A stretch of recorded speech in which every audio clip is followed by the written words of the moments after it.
is the end of the Australia series. For now, I do plan on coming back because I've only been here for about a week and I've just been in Melbourne because I don't have like any really means of transportation other than public transportation.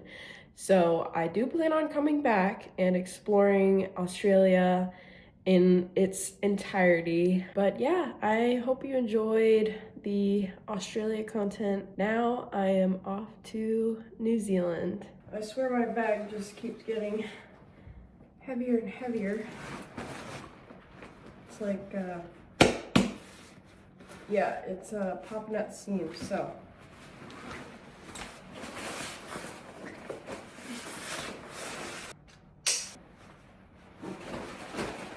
Let's go. Come on, man. You're supposed to be coming with me.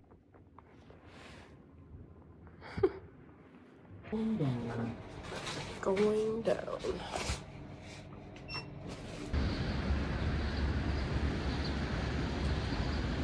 So I just got my ticket and it was only 15 USD, which is better than an Uber ride, which was like 50 USD. So I'm taking the bus. Sorry.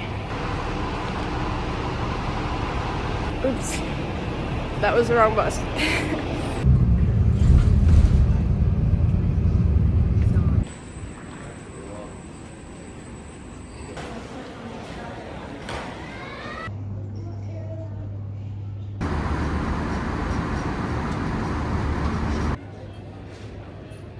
Yay!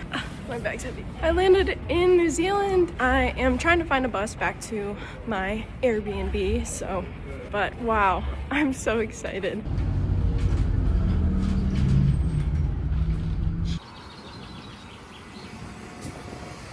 Alrighty, I have made it to my Airbnb. That was like a super quick bus ride. It was like 7 minutes. I honestly wasn't going to take it because I was like, I have no idea if this bus takes cash or if I need a Metro card or whatever, da da da.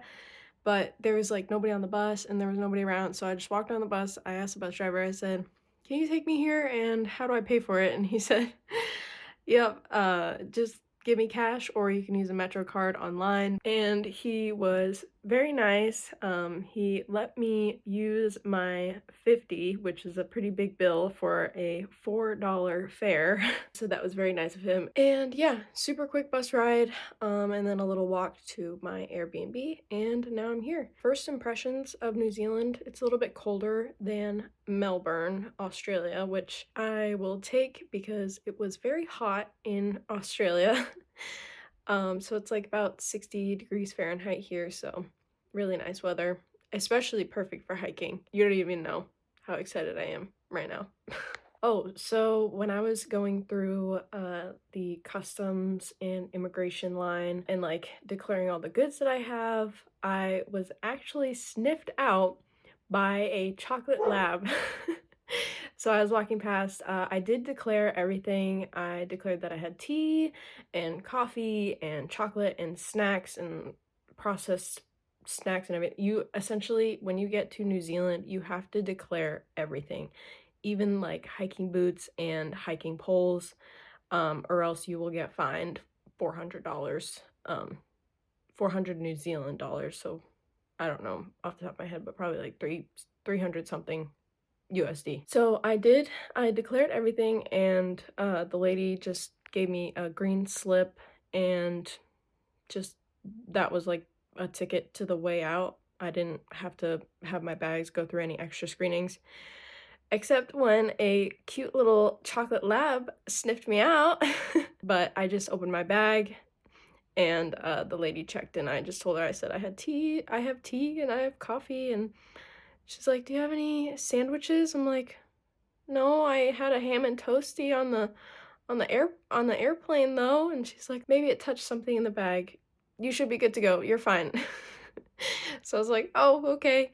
Because apparently you really can't have a sandwich when you are touching down in New Zealand. So definitely don't have a sandwich with you, and don't have any meats, dairy products, like live insects. They just don't have any weird stuff, you know? But yeah, everything was good and hopped on the bus and now I'm here. Tomorrow I am picking up my camper van. Actually, it's not really a camper van, it's just like a soccer mom van because that's really all I could find to rent because right now it is their summer technically. I mean, apparently you can come to New Zealand all months of the year and you'll still have a great time, but right now it's January, so it's one of their peak seasons, I guess. So that was my only option. Yeah, we're gonna see how that works with the whole non-self-contained vehicle camping situation, but I am determined, and you know what? I mean, they can't totally ban tent camping. There must be tents. Like, you must be able to camp in a tent. I mean, that's just like good old-fashioned camping. So, like I always say, where there's a will, there's a way. So, I will find it.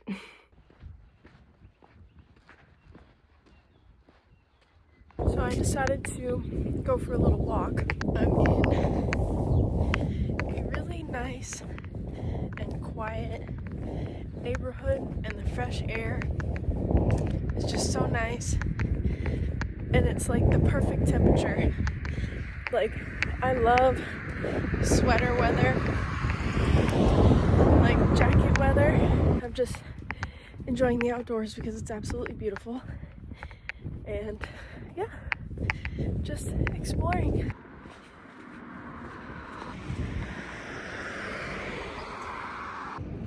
I'm in the store because I needed to pick up a few things, but they have packets of yogurt that's like dehydrated and you put it in a machine and it makes yogurt.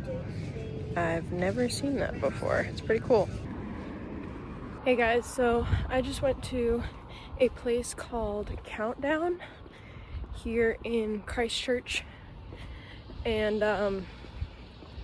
yeah, honestly I was expecting the prices in New Zealand to like slap me in the face, but they're pretty on par with the costs in the US, if I'm being honest. Actually, maybe even less. At least at the place that I went to. I got like a bag of 15 wontons, a small container of pineapple, a yogurt, and like a box that has 6 granola bars in it. And I got that all for like $7 USD. So I don't know, I think that's pretty on point with the prices I would pay in the US. So I don't know, maybe it's the store that I was shopping in, or maybe it's because when people come here they shop at like the big touristy grocery stores, but I don't know, it didn't seem that bad to me, so that's a positive. I think the most expensive thing in New Zealand is gas and accommodation. But hey, I mean, if you're camping, I don't think it's gonna cost you that much. So just depends on what you want to spend your money on and where your priorities are at. So if you're gonna eat out, then I'm sure it's gonna be a lot more. If you stay in and you cook your meals, or if you eat camper or backpacking meals, then your costs will be a little bit less. I'm not really picky when it comes to food. So like, for example, when I was in Canada car camping for those 3 weeks, I did not eat a single refrigerated meal. I pretty much lived off of granola bars, Knorr packets, and dehydrated backpacker meals like here and there, because those are actually pretty expensive. If that tells you anything about me, then there's that. Well, it is time for bed for me, so I will see you guys tomorrow. Good night. Good morning. So I go to pick up my van in a couple hours. I'm only like a 30-minute bus ride from where I need to pick up my van. I say van because like I call soccer mom vans vans, and I also call camper van vans as well. So it's not a camper van, it's just like a soccer mom van. So I'm going to pick up that in a couple hours, and I'm just chilling right now, enjoying being in a house. I took advantage of the shower this morning because I don't know when my next shower will be, although I do have to camp at like campgrounds that are self-sufficient pretty much, like that have at least at least toilets and maybe just like an outdoor shower. So I think I'll be seeing more showers than I do back home while I'm car camping, because usually back home I will stay at like rest areas and those really don't have showers. So, but yeah, this will be a little bit different and I'm excited to see what it's going to be about. Okay, so I am at the bus stop now, and I'll be hopefully picked up in a couple minutes. I think you have to like wave the bus driver down in order for them to actually stop for you. So, yay! I'm so excited. Okay, I'll see you in a little bit.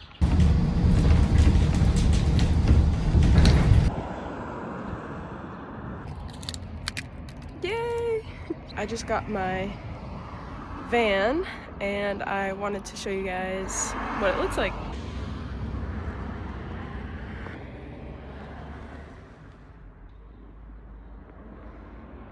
Oh my god, this is literally crazy.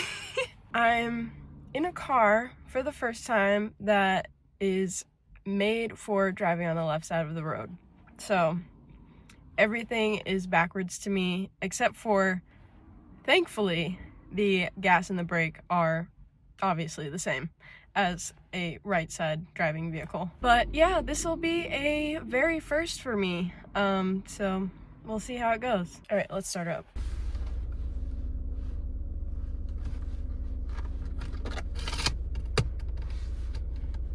This is broken.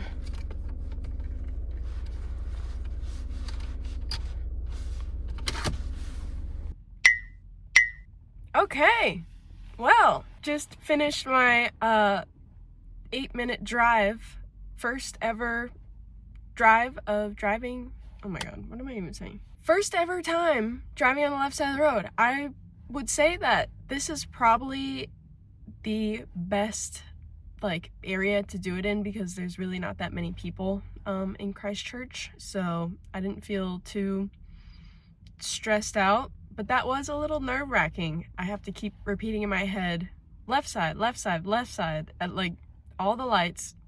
Make sure that you go into the left lane. But it went well. I only turned on my wipers instead of my blinkers once, and I think I got it down now. I'm sure I'll make the same mistake again once I go to bed and then wake up in the morning, and then I'm like, oh yeah, I have to drive on the left side of the road. Yeah, no, I'm feeling good, so I'm excited. I am currently at Kmart. I need to pick up a few things.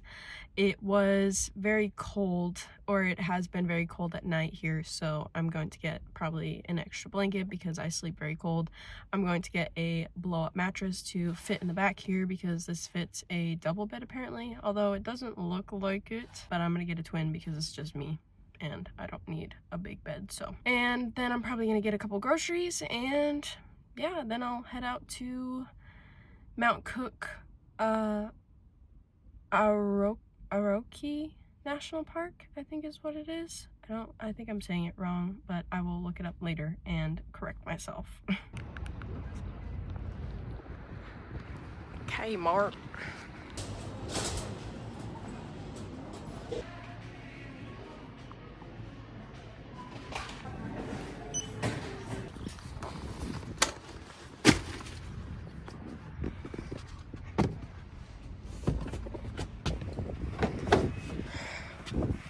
Wow, I don't think I'll ever get used to that. It is muscle memory to walk up to the left side of the vehicle thinking that that's the driver's side, but it's really on the right side.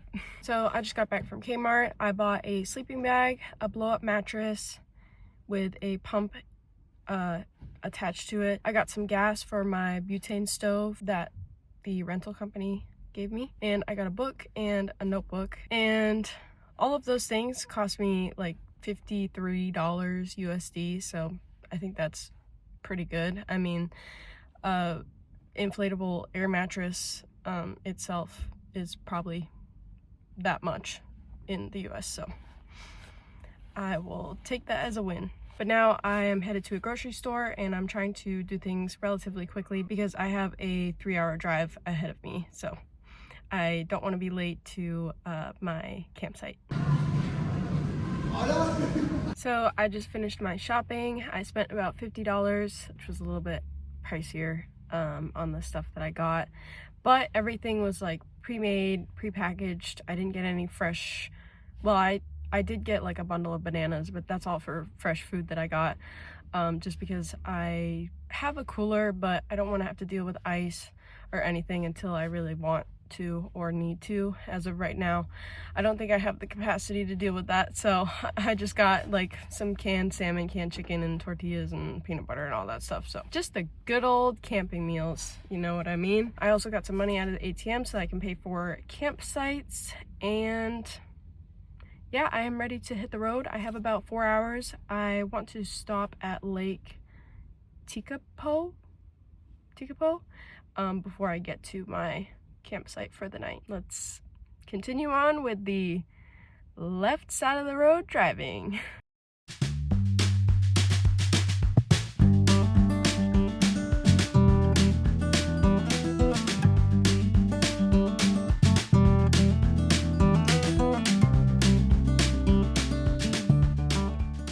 I have about 40 minutes left of my drive. However, I am at a scenic stop, so I'm gonna show you guys a little bit of New Zealand.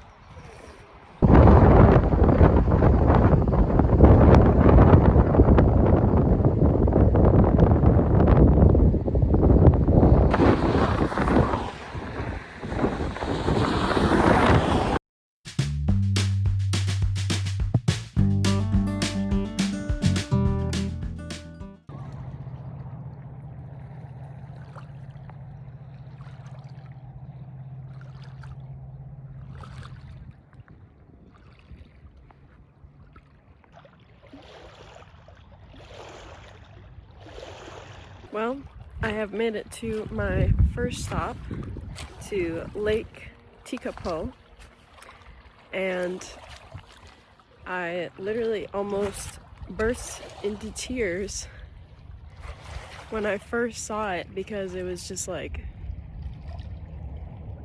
gorgeous. Like, I feel like I can't comprehend the beauty that I'm seeing right now. Wow.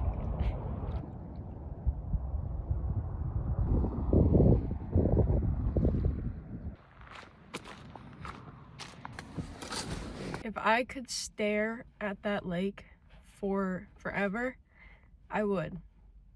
That's how beautiful it is. So right now I am making my way to the Church of the Good Shepherd, I believe it's called. That's also like a good photo spot. And then there's apparently like a lupin flower field. That's like the purple, tall, skinny flowers that you see that are pretty popular. But they're summertime, so they might not be in like full bloom at the moment, but they're still around. Like I've been seeing them here and there, and they're beautiful.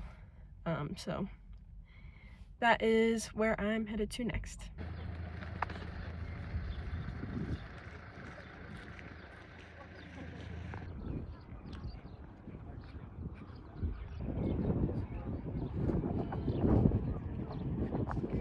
Yeah, so the lupin field is supposed to be right there, but they are not in bloom However, you can still see these little purple ones, which are still very beautiful. So I think there's a hike that goes all the way up, all the way up to that mountain there. Or not mountain, but there's like a observatory up there, and there's a little trail, and it gives you a good view of this lake. So I think I'm gonna do that next. So I'm walking back to the van now. I saw the church. It was a very cute, small church, and if you get the angle just right, you can see the beautiful lake in the background of your photos. Now I think I am headed on to that hike that I mentioned, and hopefully we can get some good views. Well, I threw on a hat because the sun is quite intense right now, but I am about to start the trail. There is a hot springs over there, but I'm just here for the hike. I have come to the realization that I am a little out of shape. The only hiking I really did when I was in Southeast Asia was, or not Southeast Asia, I always say that, I mean just Asia, was in Japan and a little tiny bit in Thailand. But other than that, so it looks like I'm gonna be huffing and puffing for the first couple hikes that I do here. But look at that view so far. There's a bunny.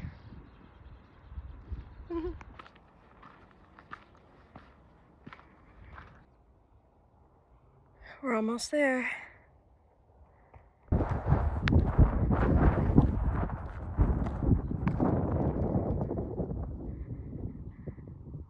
Wow. Well, I made it.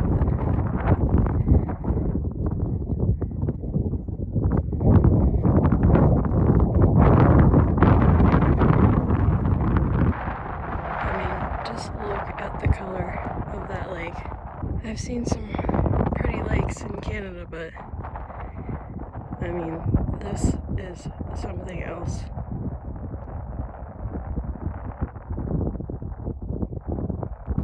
So, on the top here, there is a 360-degree view.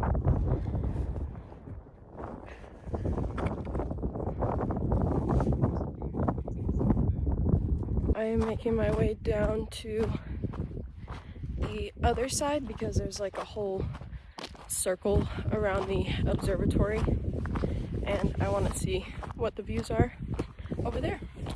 So that's the observatory right there, and I guess you can stargaze from here, which, I mean, I bet that would be amazing. So we'll have to see what the stars look like tonight. It took me about 30 minutes to get to the top, so the sign that was at the start of the trail is pretty accurate. It said that it takes like an hour to do the whole thing. I think I'm taking a little bit longer because I'm just trying to soak in all these views.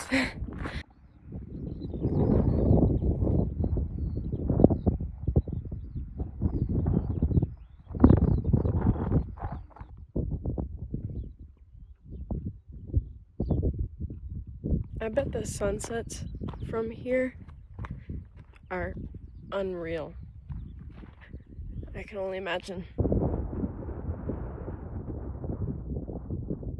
I am heading back to the van now.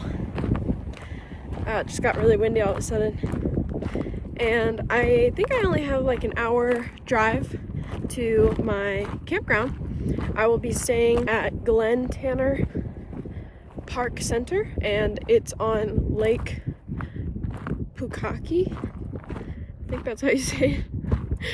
So yeah, it's just like a hour drive from here. I will see you guys when I get there.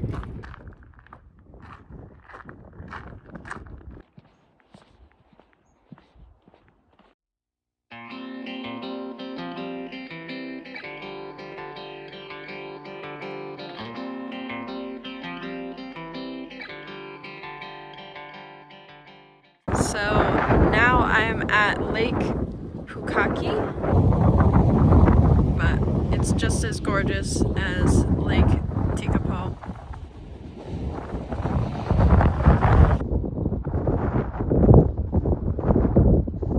So apparently the place that I'm at now is a free campground. I mean, it's not a campground, it's just like a place that you can stay and freedom camp. So that's why there's a whole bunch of vans here, but you won't see too many of those because those are not self-sufficient. So you have to be self-sufficient to stay here. So if you are wondering what a self-contained vehicle is, let me try to explain it to you. Essentially, if a vehicle is self-contained, you will see either a green or blue sticker on the back windshield, indicating that it is certified self-contained. That means that it will have a fresh water tank, a wastewater system for the shower or sinks, etc., a portable toilet or a built-in toilet, and adequate ventilation for that toilet. The certification must be provided by an approved organization such as the New Zealand Motor Caravan Association. With this certification, you have access to a whole bunch of campsites, and a lot of them are free. Without the certification, I personally found it a little bit hard to be spontaneous. I mainly stayed at DOC campsites, which is the Department of Conservation. But almost all DOC campsites accommodate for non-certified self-contained vehicles. I found the app Campermate to be very helpful. You can filter through like campgrounds that are for only self-contained vehicles or freedom camping or DOC campsites. They kind of have everything, and they also have places like on there where you can shower, gas, all that sort of stuff. I'm about to go check in for my campsite and see where I have to go. I just got my campsite registration and the little pass that I had to put on my dashboard, and this kind of just has all the details of the park. So now I am headed to my campsite. I just picked my campsite for the night, and the view is unbelievable. I'm literally still in the car, and this is the view. So pretty. I think the first couple things that I want to do is set up my bed in here, get everything set up, go take a shower because I got really sweaty after that hike, and cook some dinner. So I never actually gave you guys a tour of my soccer mom van that I have. So this is a van from Travelers Auto Barn. It is a Japanese Toyota Estima. I say it's Japanese because everything on the dashboard is in Japanese. Well, not everything. I think a few words aren't, but when I turn the car on, the introduction is in Japanese, which is really cute. It's just a good old van. It's a little old, a little rickety, but I think it'll do the job. A couple dings here and there, but yeah. All right, let's open it up. So this is the back. These seats can go all the way up to there, so I'm going to push them all the way up just so I can set up my little air mattress that I bought. So I have a bunch of goodies, some things I bought for myself and some things that I rented from Travelers Auto Barn. So this tub is full of like dishware, cooking pots, utensils.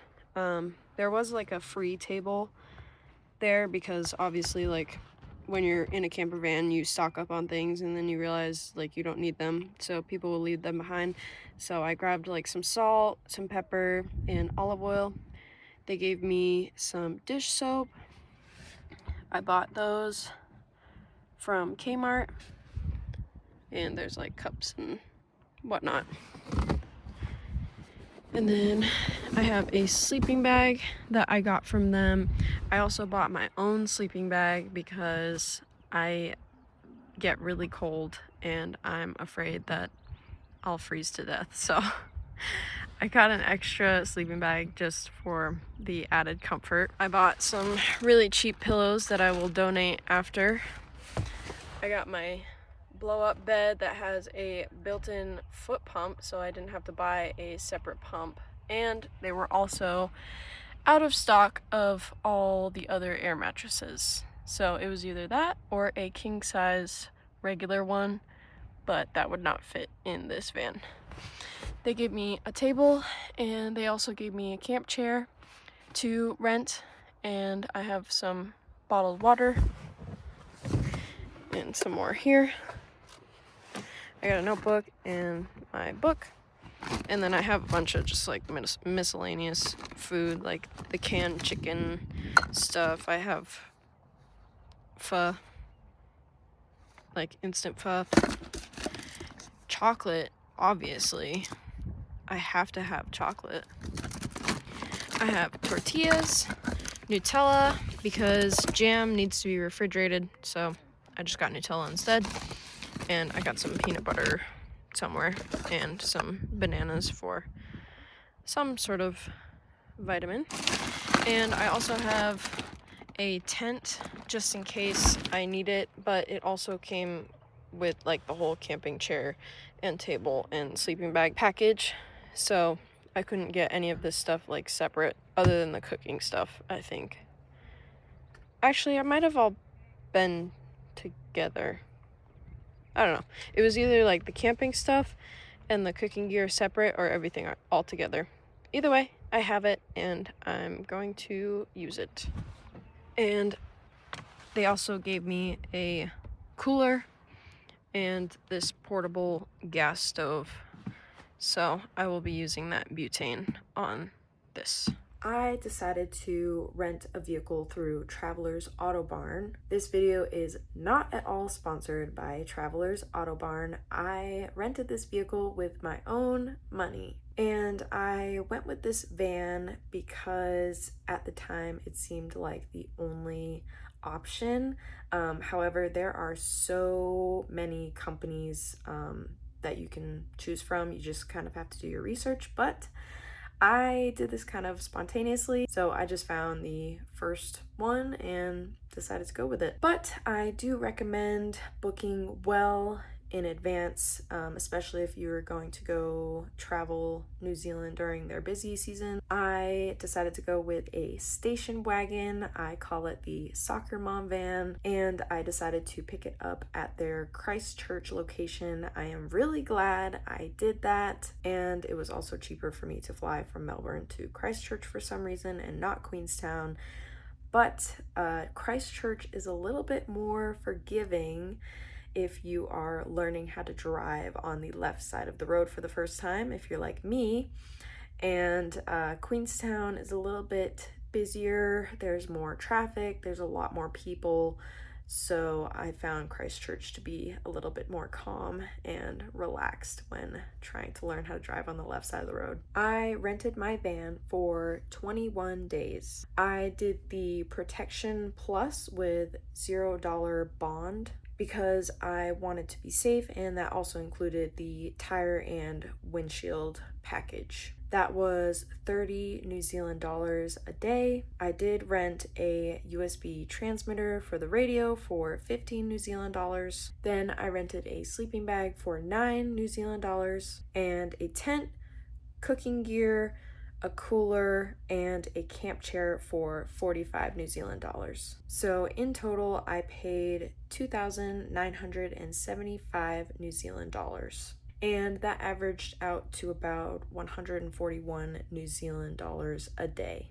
If you are planning to go through Travelers Autobarn, don't forget that you will have to place a deposit when confirming your reservation, and don't forget to read the refund policy. And the next time I decide to do a road trip around New Zealand, I will definitely get a self-contained vehicle, just because I like to have a little bit more freedom when it comes to traveling. But if you are the type to have a set itinerary and you know where you're gonna be every night, then you could probably get away with a non-certified self-contained vehicle. But it is nice to have everything you need in one spot, and you can kind of just get up and go. I had such a great time road tripping New Zealand, and if you are ever on the fence about it, I would say go for it. It was amazing. New Zealand's beauty is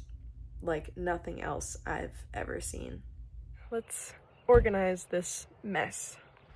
I'd say this is actually pretty big, so I don't think this will have any problem fitting this single air mattress. Why do they make this so hard? Finally got the packaging open, but it didn't seem like it wanted me to use the product. But anyways, after reading some instructions, I just have to like push this down like that. Usually you do it with your foot, but I'm afraid something's gonna pop it, so I'm just gonna give it a little bit of CPR, just like that. And it'll probably take a while, but it looks pretty comfortable. Okay, let's get this over with.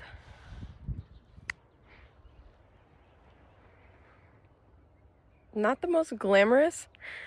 Actually, I think this looks pretty good, honestly. I have 2 kinds of sleeping bags. I'm gonna be so toasty tonight. And I don't know, I think I can actually like sit up. No, I can definitely sit up in this.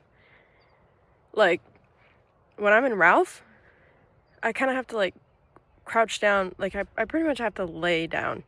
There's no really sitting up and having like nice time in Ralph. So this is pretty good. I love it. All right, I got my shower stuff, so now it's time to get cleaned.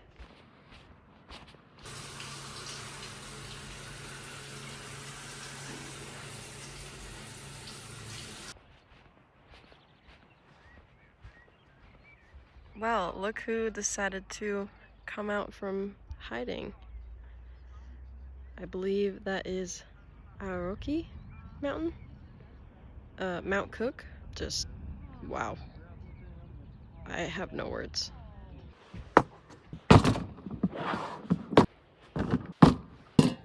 You guys are going to witness me using a butane stove for the first time.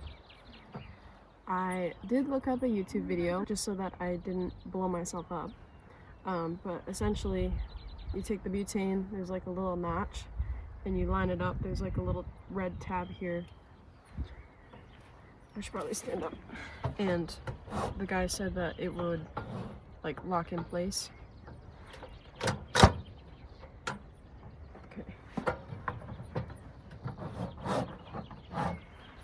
Oh, actually, I don't have anything ready, so 1 second. Okay, so I poured my water, and I'm just gonna ignite it.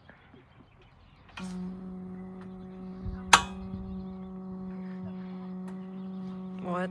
Why does it sound like that? Oh. Nice. Thought I wasn't gonna have a hot meal tonight. Which is okay because I came prepared.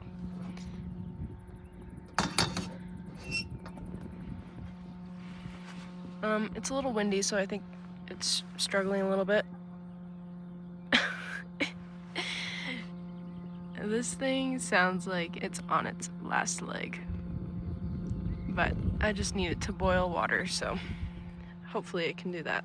I just realized that I had a kettle water boiler, so I didn't need to use this pot. If you couldn't tell, I'm tired. The meal of choice for dinner tonight is some chicken pho, and I also have some tea somewhere. Yeah, some lemon ginger that I'll be enjoying with my pho.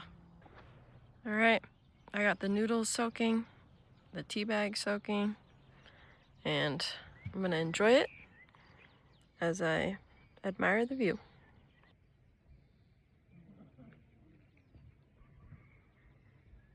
There's all these little bugs.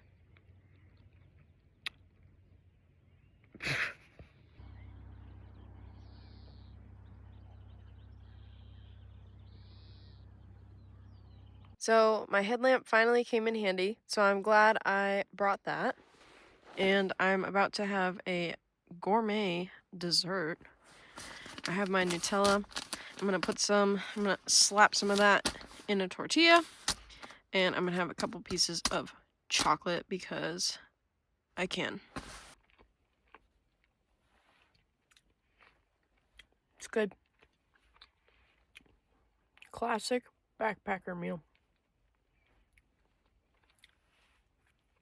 Alright everyone, it is time to go to bed, so I will see you tomorrow morning. Good night.